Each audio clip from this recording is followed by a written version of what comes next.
Digital marketing, personal branding போன்ற பல்வேறு துறையைச் சேர்ந்த வல்லுநர்களின் மாஸ்டர் கிளாஸ் பாட்காஸ்டுகளையும் பிசினஸ் பற்றிய நூற்றுக்கணக்கான ஆங்கில புத்தகங்களையும் Magic20 தமிழ் ஆப்பில் தமிழில் ஆடியோவாக கேளுங்கள். Aran30 என்ற கோடை பயன்படுத்தி 30% தள்ளுபடியை பெறுங்கள். வணக்கம், இது அரண்சை. நான் தேவாபாஸ்கர். இந்து மத மக்களினுடைய உணர்வை புண்படுத்தியதாக கூறப்பட்ட அன்னபூர்ணி திரைப்படம் நெட்ஃபிளிக்ஸ் OTT தளத்திலிருந்து நீக்கப்பட்டிருக்கு. அதை தயாரித்த ஜீ நிறுவனம் அந்த திரைப்படத்தை அதுல இருந்து நீக்கியிருக்காங்க. திரும்ப நாங்க ரீஎடிட் பண்ணி நாங்கள் அப்லோட் பண்ணுறோம் அப்படின்னு சொல்லியிருக்காங்க. அண்ட் அவங்க வருத்தத்தையும் பதிவு பண்ணியிருக்காங்க. மற்றவர்களுடைய உணர்வை புண்படுத்தி இருந்தால் நாங்கள் அதுக்காக வருத்தம் தெரிவிக்கிறோம்னு சொல்லியிருக்காங்க.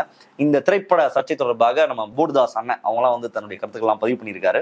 நம்ம இந்த விவகாரத்தை எப்படி பார்க்கலாம் அண்ட் இதை எப்படி அண்டர்ஸ்டாண்ட் பண்ணிக்கலாம் அப்படின்றத அந்த வீடியோ நம்ம பார்க்க போகிறோம். இவர்களுக்கு தார்மீக உரிமை இருக்கா? உணர்வுகளை புண்படுத்திட்டோம், நீங்கள் வந்து இழிவுபடுத்திட்டீங்க, நீங்கள் கொச்சப்படுத்துறீங்க, ஒரு திரைப்படத்தின் வாயிலாக எங்களுடைய மத உணர்வுகளை நீங்கள் புண்படுத்துறீங்க, நீங்கள் இழிவுபடுத்துறீங்கன்னு பேசுவதற்கான தார்மீக உரிமை இன்னைக்கு மாரிதாஸ்க்கோ இல்லை சங்கிகளுக்கோ வலதுசாரிகளுக்கோ இருக்கான்னு கேட்டீங்கன்னா நிச்சயமா அவங்களுக்குலாம் கிடையவே கிடையாது. ஒரு திரைப்படத்தை அவங்க எப்படி பாக்குறாங்க அப்படின்ற அந்த ஆஸ்பெக்ட்ல இருந்தே நம்ம புரிஞ்சுக்கலாம். ரொம்ப சிம்பிளா, ஒரு திரைப்படத்தை அவங்க எதிர்க்கிறாங்க அப்படின்னா அந்த திரைப்படம் ஏதோ நல்லதை பேசியிருக்கு. நீங்க அன்னபூர்ணி திரைப்படத்தை எதிர்த்து இருக்காங்க அப்படின்னா நிச்சயமாக அது மத ஒற்றுமையை பேசியிருக்கு, மத நல்லிணக்கத்தை பேசியிருக்கு. ஏன்னா என்னைக்குமே அவங்களுக்கு அதுதான் கடுப்பா இருக்கும். எல்லாரும் வந்து சகோதரத்துவத்துடன் இருக்கலாம், எல்லாரும் ஒற்றுமையா இருக்கலாம், எல்லாரும் ஒன்னா இருக்கலாம், சாதி மறுப்பு திருமணம் செய்யலாம், மதம் மறுப்பு திருமணம் செஞ்சுக்கலாம், எல்லாரும் அண்ணன் தம்பியா இருக்கலாம், எல்லாரும் ஒரு உறவு முறையோட வாழலாம் அப்படின்ற இந்த கருத்துக்கள்லாம் பேசினா, இல்ல பார்டர்ஸ்லாம் வேணாம், நம்ம எல்லாரும் மனிதர்கள் தானே, எல்லாம் மனிதர்களா ஒற்றுமையா இருப்போம் அப்படின்னு பேசினாலே சங்கிகளுக்கு தான் பத்திட்டு எரியும், வயிறு எரியும். அப்போ நிச்சயமாக அன்னபூர்ணி திரைப்படம் ஏதோ ஒரு நல்ல கருத்து தான் பேசியிருக்கு. நம்ம இன்னும் அந்த படத்தை பார்க்கல. இவங்க சொல்றதுனாலே நிச்சயமாக நம்மளால அடிச்சு சொல்ல முடியும். இவங்களுடைய வரலாறு அப்படிதான். ஏதாவது ஒரு கேவலமான படத்தை இவங்க எதிர்ப்பாங்களான்னு கேட்டீங்கன்னா அதெல்லாம் பண்ண மாட்டாங்க. இன்னைக்கு வந்து உணர்வுகளை புண்படுத்திட்டாங்க, இழிவுபடுத்திட்டாங்க, அப்படி என்னப்பா பண்ணிட்டாங்க, என்ன அப்படி உணர்வை புண்படுத்திட்டாங்கன்னு பார்த்தா உணவு பழக்க வழக்கம் தொடர்பாக சில விஷயங்களை அவங்க பேசியிருக்காங்க. அதான் நம்மளால அண்டர்ஸ்டாண்ட் பண்ணிக்க முடியும். ஒரு பார்ப்பன சமூகத்தை சேர்ந்த பெண் அவங்க வந்து நான்வெஜ் சாப்பிட்றது, பிரியாணி சமைக்கிறது, இதுதான் வந்து அவங்களுடைய உணர்வை வந்து பயங்கரமா காயப்படுத்துச்சு. வேற என்ன மாதிரியான திரைப்படங்கள் இங்க வந்துட்டு இருக்கு அப்படின்னா, நேரடியாக ஒரு சமூகத்தை சேர்ந்த நபர் இஸ்லாமியர் என்பதாலேயே அவர் மோசமானவர், உன் பக்கத்து வீட்டுல இருந்தாலும், உன் நண்பனா இருந்தாலும், உன் ஸ்கூல்ல படிச்சாலும், உன் காலேஜ்ல உன் கூட படிச்சாலும், உன் கூட அவன் டிராவலா இருந்தாலுமே அவனுக்கு சந்தேக கண்ணோட தான் அணுகணும். என்னைக்கு வேணா அவனுக்கு எதிராக திரும்பலாம், இந்த நாட்டுக்கு எதிராக திரும்பலாம், அவன் என்னைக்குமே சந்தேக கண்ணோட பாரு.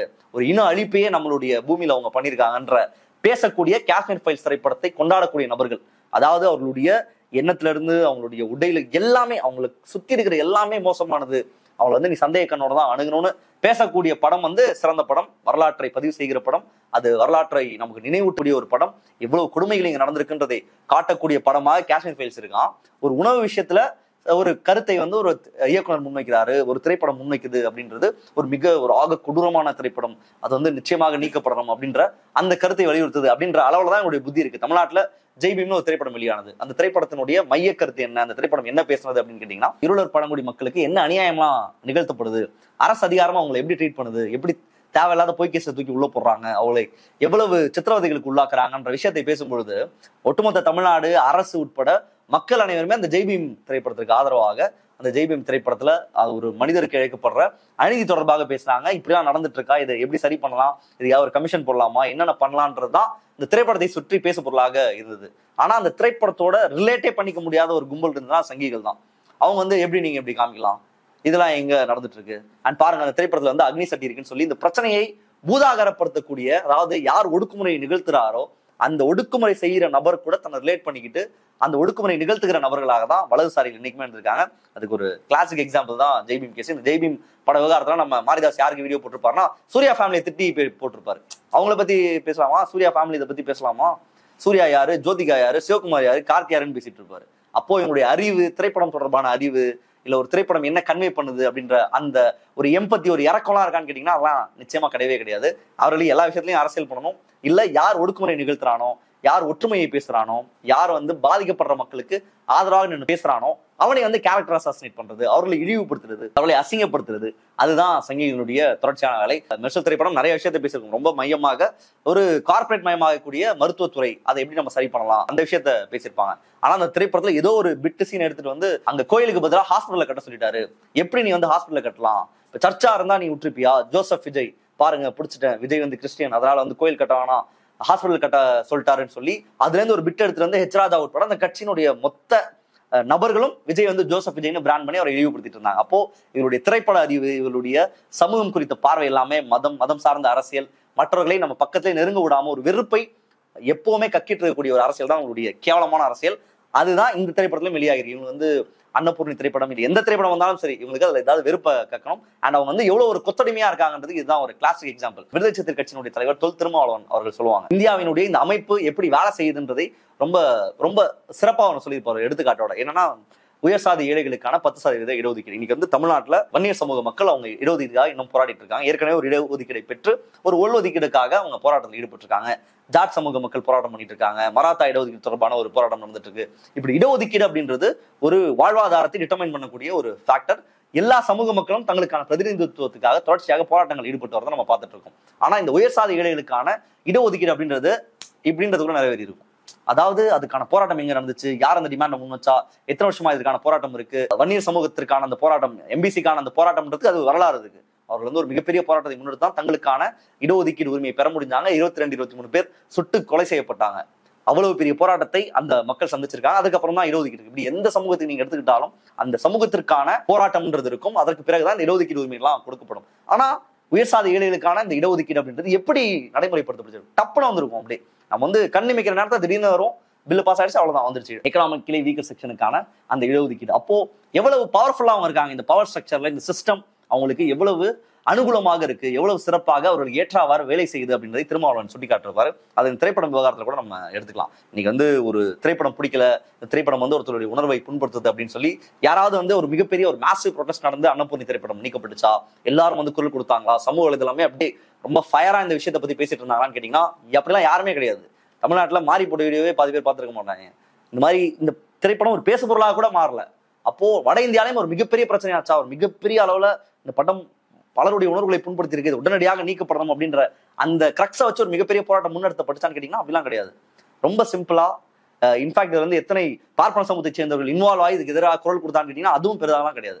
நம்ம மாறி மாறி ஆட்கள், அவங்கள்ட்ட கூலிக்கு வேலை செய்யற நபர்கள், அப்படியான சில நபர்கள் சில சவுண்டை விட்டாங்க. அதற்கே வந்து பின்வாங்கப்படுது அன்னபூர்ணி திரைப்படம் ஓடிடில இருந்து நீக்கப்படுது அப்படின்னா அவருடைய லாபி எவ்வளவு பெருசு, அவருடைய இந்த சிஸ்டம் அவர்களுக்கு எவ்வளவு ஆதரவாக இருக்கு, அந்த லாபியினுடைய அந்த பலத்தை தான் நம்ம வந்து புரிஞ்சுக்க வேண்டிய விஷயமா இருக்கு. காஷ்மீர் ஃபைல்ஸ் திரைப்படத்துல ஒரு காட்சி வரும். அதாவது ஒருத்தனை சுட்டு ரத்தம் வந்து கீழே போகும், அது அரிசியில எல்லாம் போய் மிக்ஸ் ஆகும். அதை வந்து அங்க இருக்க வந்து இந்து மக்களை சாப்பிட சொன்னாங்கன்னு ஒரு காட்சி வரும்.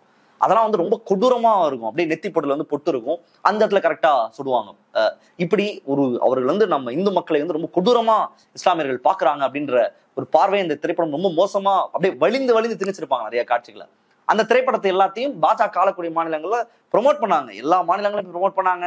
அந்த படக்குழு பிரதமரை போய் சந்திச்சது, உள்துறை அமைச்சர் அமித்ஷாவை சந்திச்சது, இருக்கக்கூடிய பல்வேறு மாநில முதல்வர்களை சந்திச்சது, ரொம்ப கம்மி பட்ஜெட்ல எடுத்து ஒரு மிகப்பெரிய லாபத்தை சம்பாதிச்சது.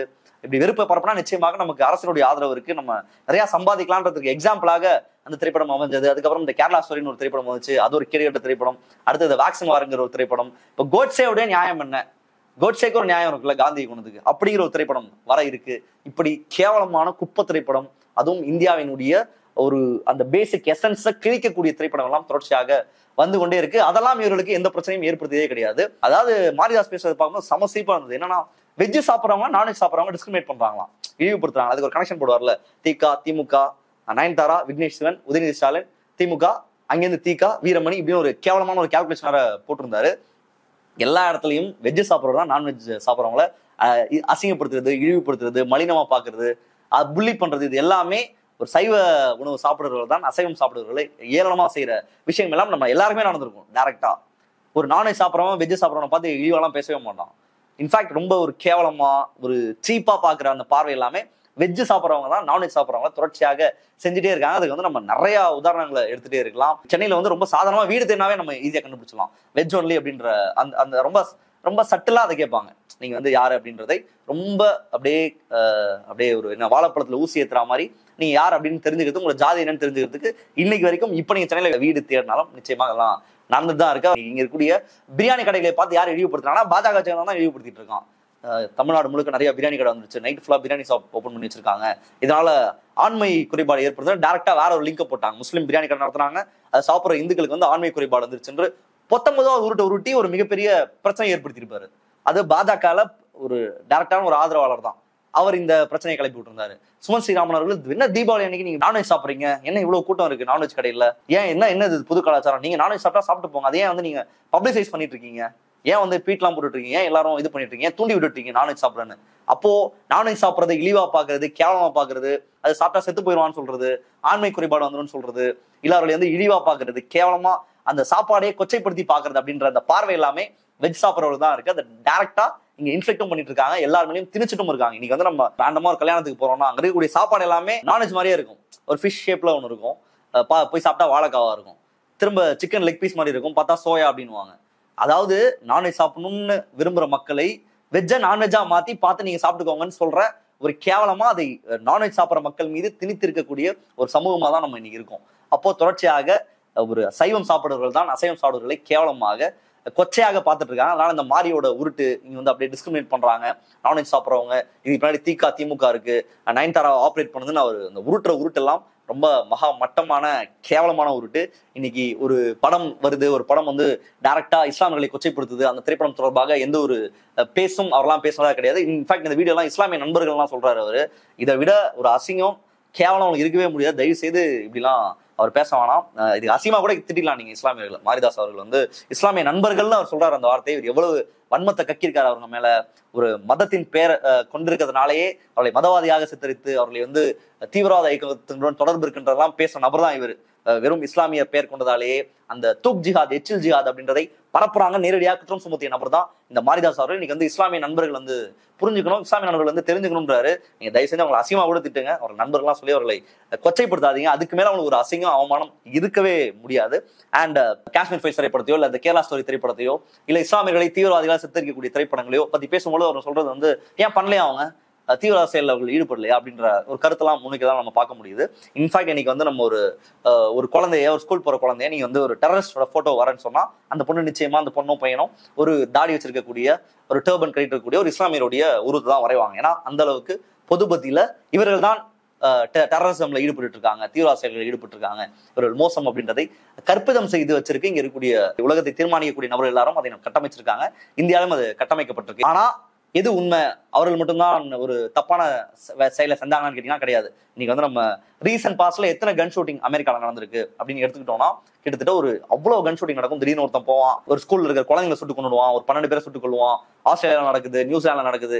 யாருன்னு கேட்டா அவன் வந்து சைக்கோ, அவன் வந்து ஒரு மனநலம் பாதிக்கப்பட்ட நபர், அவன் வந்து ஒரு மென்டல், அவன் வந்து ஒரு தனியா இருக்கக்கூடிய ஒரு ஆளு, அவனுடைய ஜாதி என்ன, மதம் என்ன, அவனுடைய பேர் என்ன அப்படின்றது எதுவுமே வெளியே வராது.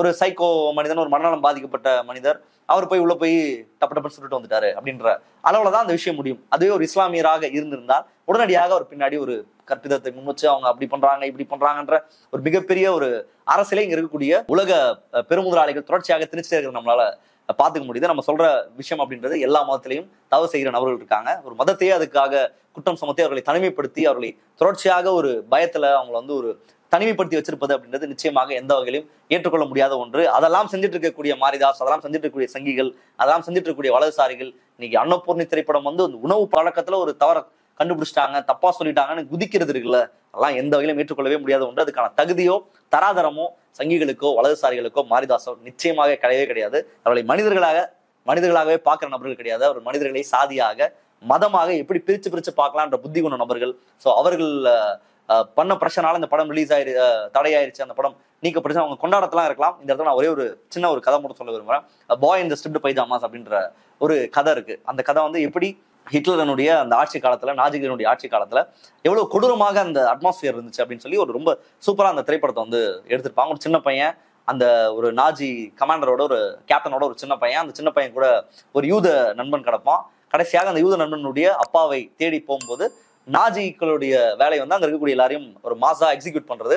அந்த எக்ஸிகியூஷன்ல அந்த சின்ன குழந்தையும் செத்து போயிடுவான். இதுதான் அந்த திரைப்படம் வந்து முடியும். அது அந்த காலகட்டத்தில் நடந்த ஒரு கொடூரமான விஷயங்கள் எல்லாத்தையுமே அப்படியே காமிச்சிருக்கும். ஸோ இதன் வழியாக நம்ம சொல்ல வர்றது, அன்னைக்கு வந்து நாஜிக்கள் செஞ்ச கொடூரத்தை வந்து யாரும் காட்டியிருக்க மாட்டாங்க, யாராலையும் காட்ட முடியாது. அன்னைக்கு எல்லாரும் அவங்கள போதுதான் பேசியிருப்பாங்க. நாஜிக்கள் செய்யக்கூடிய எல்லாமே சரிதான், அந்த ஹைப்பர் நேஷனலிசம் சரிதான், எல்லாமே அவங்க பண்றது சரியாக தான் இருக்குன்னு சொல்லி எல்லாரையும் குற்றம் சுமத்திய, தொடர்ச்சியாக அவர்கள் பக்கம் தான் நியாயம் இருக்கு, நாஜிகள் பக்கம் தான் நியாயம் இருக்குன்னு பேசக்கூடிய நபர்கள் பல ஆயிரக்கணக்கான பேர் அந்த காலகட்டத்தில் இருந்தாங்க. மாரிதாஸ் மாதிரியாக இன்னைக்கு வலதுசாரிகள் மாதிரியான பல பேர் அந்த காலகட்டத்தில் இருந்தாங்க. ஆனா அவங்க வரலாற்றுல என்னவா ஆக்கப்பட்டாங்க, வரலாற்றுல எவ்வளவு அவங்க அசிங்கப்படுவாங்க, வரலாறு அவங்க என்னவா பார்க்கும், வரலாறு அவர்கள் எப்படி காரி துப்பும் அப்படின்றதுக்கு உதாரணம் தான் அந்த திரைப்படம். இன்ஃபேக்ட் வந்து இப்போ சில வீடியோஸ்லாம் கூட ட்ரெண்ட் ஆயிட்டு இருக்கு. பல ஆன்மீக சொற்பொழிவாளர்கள், துஷ்யந்த் ஸ்ரீதர்னு ஒரு நபர் இருக்காரு, நம்ம ரங்கராஜ் பாண்டே கூட சேர்ந்து நிறைய ஆன்மீக சொற்பொழிவுலாம் கொடுத்துட்டு இருப்பாரு. அவர் வந்து ராமர் நான்வெஜ் சாப்பிட்டாரா இல்லையா அப்படின்னு தொடர்பாக அவர் நான்வெஜ் சாப்பிட்டுருக்காங்க, அந்த காலகட்டத்தில் இருந்திருக்கின்ற கருத்தை அவர் பதிவு பண்ணியிருக்காரு.